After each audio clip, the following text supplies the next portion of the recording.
आज से करीब 4 साल पहले चंडीगढ़ में बाउंसर सुरजीत सिंह की हत्या हुई। इस मामले में शामिल गैंगस्टर नीरज चस्का को पुलिस अमृतसर जेल से अब चंडीगढ़ लेकर आने वाली है।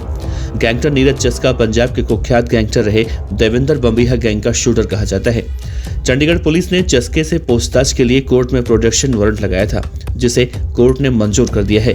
पुलिस अब 13 फरवरी 2025 को नीरज चस्का को चंडीगढ़ लेकर आएगी। अक्टूबर 2022 में ही पंजाब के एंटी गैंगस्टर टास्क फोर्स ने गैंगस्टर नीरज चस्का को गिरफ्तार किया था।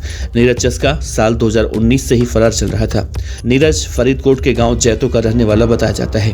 अक्टूबर 2020 में नीरज पर गैंगस्टर गोल्डी बराड़ के भाई गुरलाल बराड़ की हत्या का भी आरोप लगा था, लेकिन इस मामले में गवाहों के मुकर जाने के बाद नीरज बरी हो गया था। गुरलाल बराड़ की चंडीगढ़ में इंडस्ट्रियल एरिया में एक क्लब के बाहर गोलियां मारकर हत्या कर दी गई थी। गुरलाल की हत्या के बाद लॉरेंस और बंबिहा गैंग में तेजी से गैंग वॉर बढ़ी। इस गैंग वॉर में अब तक कई लोगों की जानें गई हैं, जिसमें पंजाबी सिंगर सिद्धू मूसेवाला भी एक हैं। बाउंसर से फाइनेंसर बने सुरजीत की मार्च 2020 में 2 बाइक सवार बदमाशों ने 5 गोलियां मारकर हत्या की थी।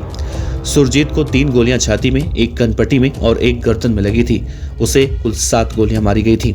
सुरजीत 10:30 बजे अपनी कार से किसी काम से जा रहा था। जब वो डूडू माजरा सेक्टर 38 स्मॉल चौक पर पहुंचा था तो यहाँ पर 2 बाइक सवारों ने पहले उसे रोका और फिर गाड़ी पर फायरिंग करनी शुरू कर दी थी।